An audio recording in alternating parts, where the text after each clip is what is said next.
Puji Tuhan, terima kasih banyak atas kepercayaannya dan terima kasih juga atas doa yang sudah disampaikan oleh Pak E supaya kita sama-sama dikuatkan. Kita berbicara kalau tentang firman Tuhan sebagai pedang bermata dua, dia untuk saya juga untuk saudara. Bukan berarti kita berkata-kata untuk kepentingan saya sendiri, tapi juga firman ini untuk kemuliaan nama Tuhan saja semata-mata ya. Puji Tuhan, dengan tidak berlambatan saya akan merenungkan, kita bersama-sama merenungkan tentang firman Tuhan. Dan pada siang hari ini topik saya adalah doa. Ayat di sini tidak banyak ayat ya yang saya mau sharing di sini, cuma 1-2 ayat saja di dalam hal berdoa. Mungkin saudara sekalian sudah familiar dengan pasal ini yang tentang tentang berdoa ini. Saudara-saudara tahu terdapat di mana? Martolo mau buka sama-sama tentang hal berdoa. Dia terdapat di Matius 6. Itu tentang hal berdoa. Yang di situ ada Bapa kami dalam surga dan seterusnya. Tapi kita akan berfokus pada Matius 6 ayat 8b.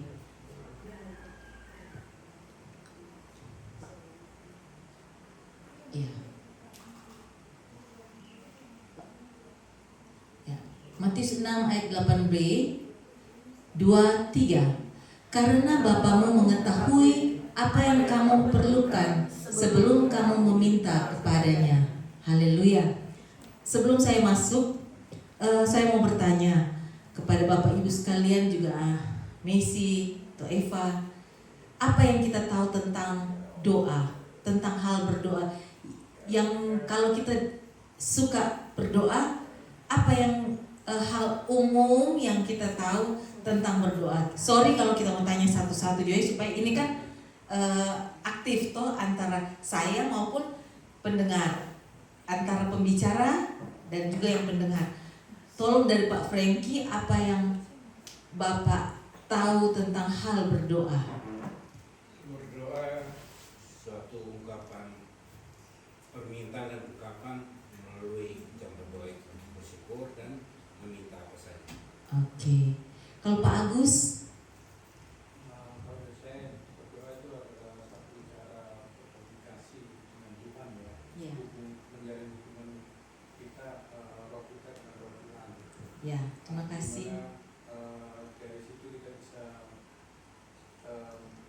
istilahnya mengungkapkan apa yang entah sukacita, kesedihan, kesusahan, kesesakan, itu kita bisa ungkapkan dengan Tuhan melalui doa, dan juga dari Tuhan juga bisa memberikan solusi melalui timbal balik dari doa yang kita sampaikan. Nanti mungkin kita melalui mimpi atau bisikan atau suara hati dari Tuhan. Ya, puji Tuhan. Terima kasih Pak Eri. Mirip dengan Pak Agus, bagaimana kita berkomunikasi dengan Tuhan, termasuk juga ungkapan syukur. Walaupun kebanyakan kita sebagai anaknya menyampaikan apa keluhan kita atau apa yang kita harapkan, tapi seiring kita belajar, kita juga berusaha untuk menemukan apa sih yang diinginkan Tuhan pada kita dalam peristiwa tertentu ataupun untuk maksud-maksud tertentu. Terima kasih, Messi. Sama apanya? Komunikasi antara orang pribadi dengan Tuhan, di mana mungkin dalam situ ada permohonan, ada keluh kesah, terang bicara komunikasi dengan Tuhan. Eva? Sama. Berdoa apa itu sama? Berdoa itu Pak Tuhan sama. Haleluya. Sis Jane? Kalau dari sudut pandang saya ya, doa selain komunikasi, kalau saya pribadi saya gunakan untuk cucian pada dia. Di situ juga saya menyembah, kemudian di doa itu ya, saya menyatakan syukur, permohonan juga pasti ya, permohonan saja yang dapat saya ungkapkan untuk memuji kebesarannya di dalam doa itu. Puji Tuhan, terima kasih Pak Extending. Oke. Ada ungkapan yang terkenal akhir-akhir ini adalah Bluetooth device has connected successfully. Yes, Ya, menarik. itu kalau antara dua device dengan Bluetooth. Sementara antara kita manusia dengan Tuhan adalah dengan doa. Yes, jadi komunikasi kan. Yes. Puji Tuhan, menarik sekali. Terima kasih untuk kontribusi Bapak Ibu sekalian. Kita di sini sudah mengaktifkan roh ya, Sis Jen. Ya. Antara saya pembicara maupun saudara sekalian yang sudah memberi kontribusi. Oh, Sis Yodia dan enggak boleh bersama. Apa kalau menurut Sis Yodia? Doa adalah sarana komunikasi orang yang kurang apa. Yes. Dek, Tanpa mengeluh, tanpa bersukacita, pokoknya tanpa mengeluh, tanpa bersukacita. Tanpa bersukacita. Oh, tempat. Oh ya. Oke, Karen. Kurang lebih sama sih kalau bicara komunikasi dengan Tuhan dengan doa. Oke, thank you. Terima kasih. kita mau lolos. Haleluya, terima kasih banyak untuk kontribusi Bapak Ibu sekalian supaya memperkaya saya. Karena torang anak-anak Tuhan tentu harus punya sesuatu yang kita imani untuk tetap menjalin hubungan dengan Dia yang tidak kelihatan, tapi torang tetap percaya.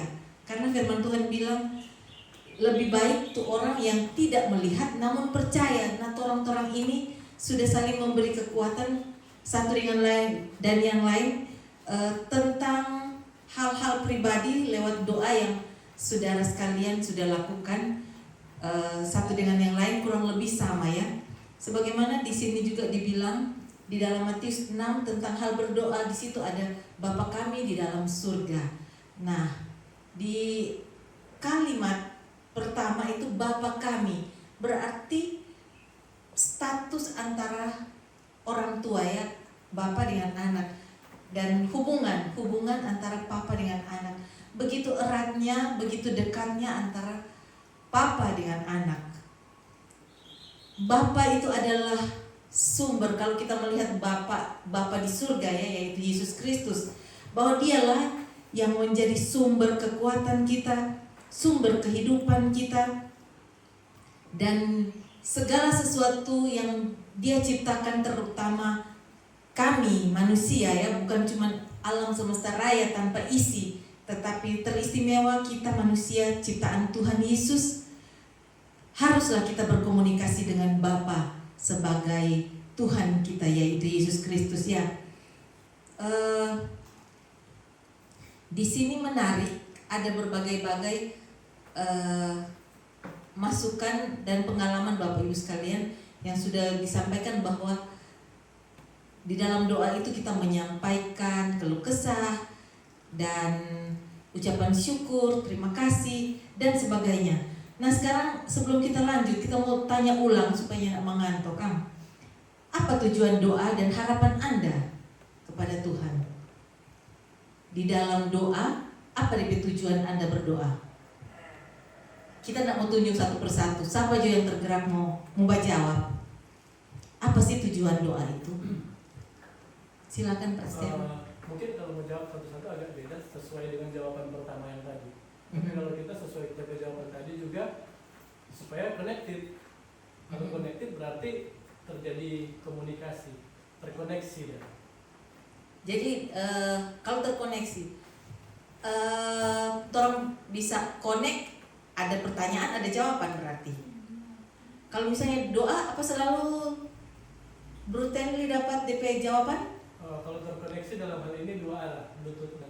Jadi dua arah, no? Jadi orang menyampaikan ke Tuhan, begitu juga sebaliknya orang akan dapatkan muncul apa yang langsung ke orang berodang Tuhan sampaikan. Apa itu sesuai dengan brutally ekspektasi? Apa yang jawaban yang Tuhan berikan, apa sesuai dengan Berarti mau. Ya ada juga sih, tergantung Tuhan. Yes, puji Tuhan. Terima kasih banyak. Di sini saya mencatat bahwa di firman Tuhan dia bilang, karena Bapamu mengetahui apa yang kamu perlukan sebelum kamu minta kepadanya. Jadi kalau bilang Bapa tahu, apakah orangnya nak perlu kasih tahu bahwa Tuhan kita sakit, Tuhan kita perlu ini, Tuhan kita dalam pergumulan, Tuhan. Apa orangnya nak perlu sampaikan karena orang berpikir, Tuhan kok so tahu, biar jono mana-mana aja Pak Tuhan. Apakah seperti itu? Perlu ya, perlu kita mengekspresikan kedatangan kita di hadapan Tuhan dengan hati yang hancur, karena firman Tuhan bilang dia tidak pandang hina ketika kita datang dengan hati yang hancur, dengan ketulusan kita, dengan penyerahan diri yang sungguh-sungguh ketika kita dalam pergumulan, ketika kita ada dalam satu medan pertempuran, peperangan. Seperti kalau tidak salah Pak pernah berkhotbah bahwa kita masuk dalam padang belantara yang dimana kita harus berperang ya, di dalam situ arena peperangan yang gersam. Ataupun sebagai manusia di muka bumi ini banyak sekali pergumulan, baik sebagai anak muda, orang tua, bapak, ibu, pribadi lepas pribadi, dia punya masalah, persoalan, pergumulan sendiri-sendiri ya. Dan kalau kita cari teman untuk curhat kong tak salah, mau tak colot orang. Dan firman Tuhan ini sangat-sangat luar biasa ketika kita tahu menempatkan diri untuk kita mau sampaikan kita keluh kesah tanpa dia memandang rendah terhadap kita. Terkadang kita mau kasih tahu kita teman ataupun orang terdekat, kita punya suami, tentang kita keadaan, kita susah, kita lelah, kita mau mengeluh tentang kita ada kredit, kita ada utang. Belum tentu juga dia bisa menolong, belum tentu dia bisa membantu ataupun memberi solusi. Kadang walaupun suami istrinya tidak semua orang mau ceritakan terhadap pasangan. Ada hal-hal yang kita ceritakan lebih nyaman kepada anak. Apalagi karena orang sesama perempuan lebih senang kita curhat dengan sesama perempuan. Kalau mungkin bapak terhadap anak laki-laki ataupun ke teman sesama ibu-ibu ya, karena menyangkut perempuan, menyangkut ibu-ibu, menyangkut perasaan. Jadi lebih enak ke teman. Tapi kita lebih berpikir juga, aduh kurang kaya kita sampaikan pada dia, bukannya kita dapat solusi, dia semua tahu tapi kurang. Lebih baik sudah biar Dalam hal-hal tertentu, saya pribadi lebih memilih berdoa. Di sini saya mencatat bahwa di doa itu sama dengan kita di dalam doa itu ada percakapan kan, percakapan yang kita keluarkan lewat kata-kata, yang kita keluarkan apa di isi hati kita. Terkadang juga saking beratnya ini pergumulan hidup, tekanan, baik tekanan batin yang tidak dapat kita sampaikan dengan kata-kata, kita hanya haleluya, haleluya. Itu haleluya itu punya makna yang luar biasa saudara sekalian. Karena saking kita tidak bisa ucapkan satu persatu, cuma air mata yang keluar, cuma keringat yang keluar, 3 cairan yang keluar kalau Tuhan Yesus dengan keringat darah. Tapi kita cuma manusia biasa, yang keluar di situ keringat, air mata, ingus saudara sekalian. Dan kita tahu kita menjalin hubungan dengan Tuhan dan dia tidak akan mempermalukan kita. Sekalipun seperti tadi ya, di dalam doa kita berharap kepada Tuhan karena dia sumber. Kita berharap ketika kita menyerahkan masalah persoalan kita, Tuhan memberikan jawaban. Jawaban pikir dia akan jawab seperti apa yang kita mau. Tapi tidak, saudara sekalian. Tidak seperti apa maunya kita, tapi seperti apa maunya Tuhan, jawaban Tuhan. Karena kalau kita mau berharap kita menemukan jawaban seperti apa yang saya mau, itu berarti tentang saya dan bukan tentang Tuhan.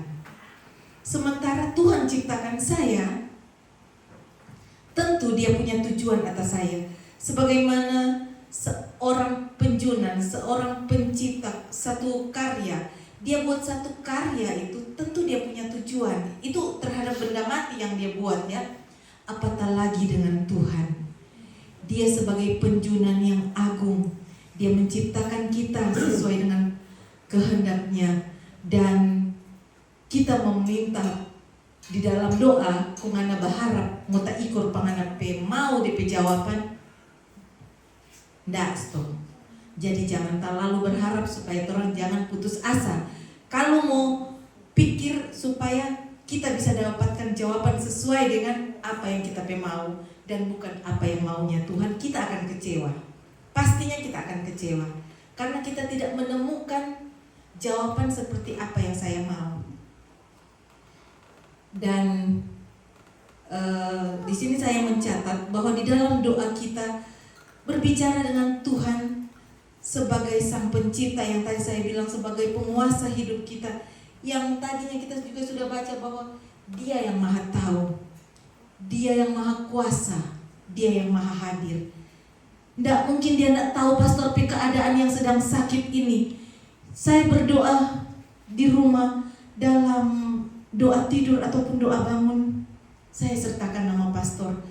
Tapi beda kan dengan apa yang kita pergumulan terhadap pastor, juga beda dengan sebagai istrinya pastor punya pergumulan terhadap suaminya, tentu berbeda. Tetapi satu hal yang kita percaya, kalau Tuhan yang menciptakan kita, dan kita sama-sama sudah sepaham bahwa segala sesuatu tidak ada yang terjadi secara kebetulan. Pasti Tuhan punya tujuan. Pasti Tuhan punya rancangan, dan anugerah yang Tuhan berikan kepada kita selain hidup ini, namanya anugerah, dia datang dari atas dan bukan dari bawah ke atas. Anugerah yang dia berikan bukan cuma tentang berkat, tapi juga tentang salib. Apa yang pastor alami saat ini, itu pun adalah satu anugerah. Terkadang kita tidak bisa melihat itu anugerah yang datang itu sebagai satu kesakitan. Kita menolak kalau misalnya itu anugerah itu bukan sesuatu yang membahagiakan. Tapi justru di saat kelemahan kita lah kuasa Tuhan nyata.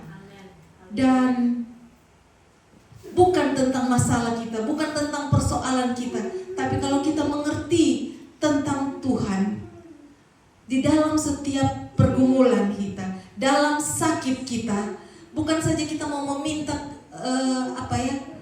kesembuhan Tuhan, tapi kita tetap meminta penyertaan Tuhan, supaya Tuhan ada di dalam sakit kita, supaya Tuhan tetap ada memimpin kita ketika kita lemah. Tuhan memberikan kita kekuatan. Ketika kita ada di dalam peperangan dan pergumulan, kita tidak sendiri, sehingga kuasa kegelapan tidak dapat mengintimidasi kita dengan tekanan-tekanan, tidak membuat kita dengan tekanan itu membuat kita jauh dari Tuhan.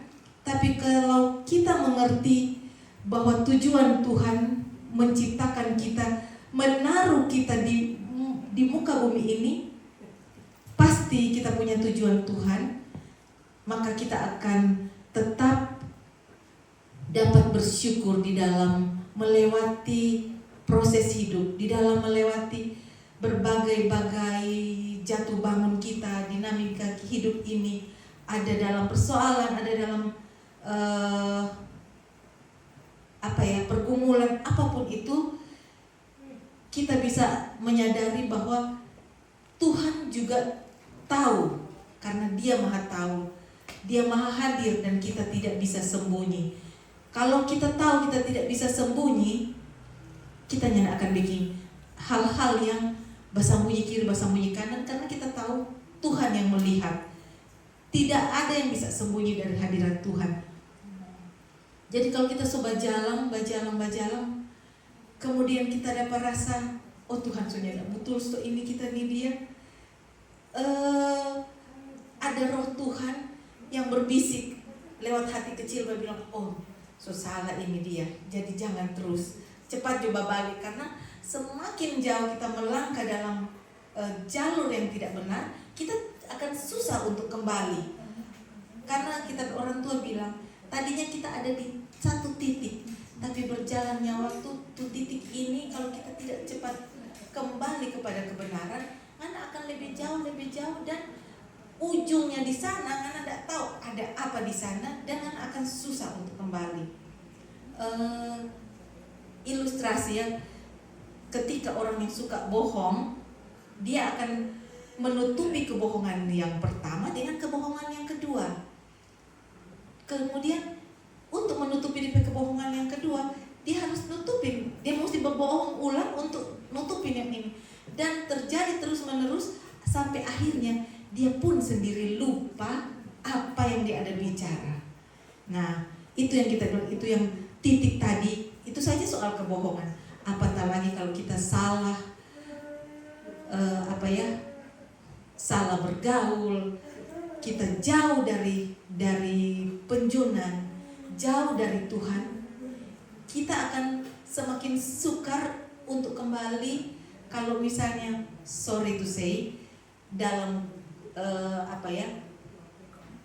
komunitas, kalau kita ada dalam komunitas yang salah dan tidak mengutamakan firman Tuhan, itu ajaran-ajaran di sana seolah-olah memang sama untuk pakai firman Tuhan, tapi dalam komunitas dan dalam kegiatan itu mungkin so jauh dari kehendak Tuhan, kurang memenuhi kesibukan jemaat, tapi bukan untuk kemuliaan nama Tuhan, cuma for fun, cuma for celebrate dan sebagainya. Ya, cuma sebagai rutinitas. Dan tadi kita sudah bilang bahwa di dalam doa itu percakapan, ungkapan kita dengan Pencipta, dan hubungan antara Bapa dengan anak, yaitu harus dekat dengan Bapa ini anak, supaya Bapa tahu persis, walaupun dia tahu, dia akan lebih tahu DP spesifik apa tuh kita mau kasih ke anak, bukan seperti apa tuh anak mau, tapi seperti apa tuh DP Papa punya rencana ke depannya atas anak ini. Mungkin seperti itu ya saudara-saudara, karena kita percaya bahwa kita ini adalah milik Tuhan, dan kita percaya juga tidak ada yang kebetulan. Jadi semua mana-mana Pak Tuhan, sekalipun kita sodorkan ini Tuhan, kita pergumulan ini Tuhan, atau mungkin orang sodorkan kayak proposal Pak Tuhan begini. Kalau Tuhan bereskan ini, kita mau begini dengan Tuhan. Jadi kita mau seolah-olah mau barter dengan Tuhan, mau bujuk Pak Tuhan. Kalau Tuhan lakukan ini, kita mau ini, kita mau itu. Jadi seolah-olah kita ini yang mau atur Pak Tuhan. Kita ini yang cuma ciptaan, mau ngatur Pencipta bagaimana bisa. Jadi saya bersyukur saja ke Tuhan yang tadinya seperti yang kita bilang, kita meminta dalam doa, kita berharap kepada Tuhan untuk mendapatkan jawaban, dan ketika jawaban itu tidak sesuai dengan apa yang kita mau, kadang kita kecewa karena kita belum mengerti, kita kecewa. Ya, di sini kita bisa berseru kepada Tuhan, yang namanya kalau kita berdoa ada perasaan situ, perasaan sedih, perasaan terluka, kita datang dengan keadaan begitu, kita berdoa, keadaan belum berubah Tuhan.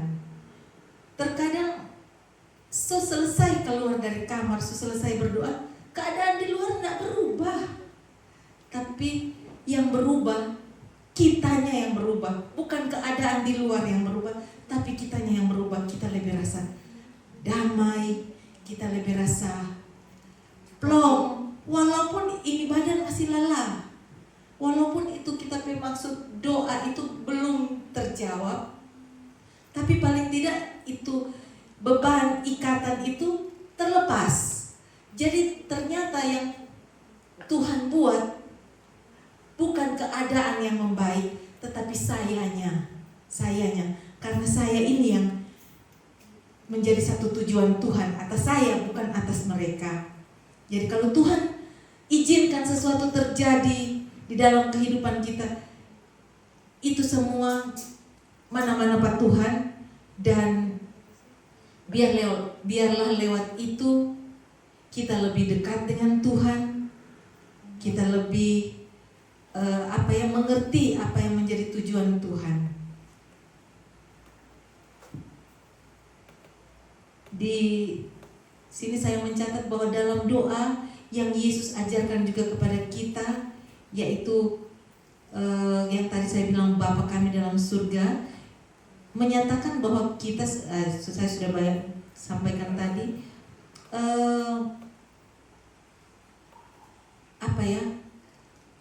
yang menjadi kesaksian saya di waktu-waktu yang lalu, sampai saat ini juga belum saya dapatkan jawaban karena masih berproses. Yang masalah di pengadilan soal pidana kemudian ke perdata, itu pun saya belum mendapatkan jawaban, tapi paling tidak saya Tuhan berikan damai sejahtera, walaupun belum selesai, tapi bukan berarti saya sudah menyerah. Itu akan berproses, tapi paling tidak Tuhan menjaga saya, memberikan saya damai sejahtera, dan memberi saya pengertian-pengertian yang benar lewat firman Tuhan, baik yang kita sudah sharingkan di waktu-waktu yang lampau, dan ketika saya menghadapi masalah dan persoalan, firman Tuhanlah yang menjadi satu kekuatan buat saya, yang menjadi satu pegangan buat saya untuk saya tetap berdoa. Tidak ada kekuatan lain selain saya berharap kepada Tuhan. Mau berharap kepada manusia, manusia pun terbatas. Kami juga orang tua punya harapan-harapan terhadap anak-anak kami, tapi biarlah tujuan Tuhan jugalah yang terjadi. Atas semua doa yang saya sampaikan di dalam keluarga, saya selalu menutupnya dengan Tuhan yang Maha Kuasa, Tuhan yang Maha Tahu, Tuhan yang Maha Hadir. Dimanapun kita anak ada, kita tahu Tuhan ada dengan dorang. Apapun yang dorang baking, Tuhan tahu. Apapun yang terjadi buat dorang, kita serahkan dalam tangan Tuhan, karena saya percaya Tuhan yang punya kehidupan ini.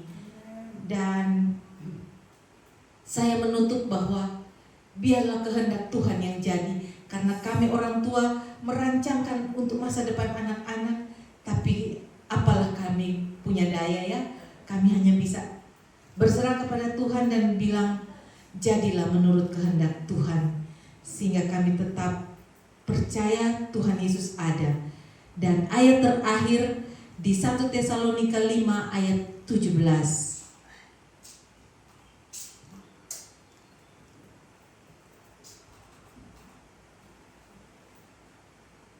Nah, ini terakhir. Kita baca bersama-sama cuma 2 kata. 2, 3. Tetaplah berdoa. Tetap berdoa, walaupun itu jawaban yang Tuhan kasihnya tidak sesuai dengan apa yang Tuhan mau. Terima kasih dan bersyukur saja kepada Tuhan, karena semua ada dalam rancangan Tuhan. Puji Tuhan. Saya serahkan kepada Pastor Stanley. Juga kalau yang mau menambahkan silakan.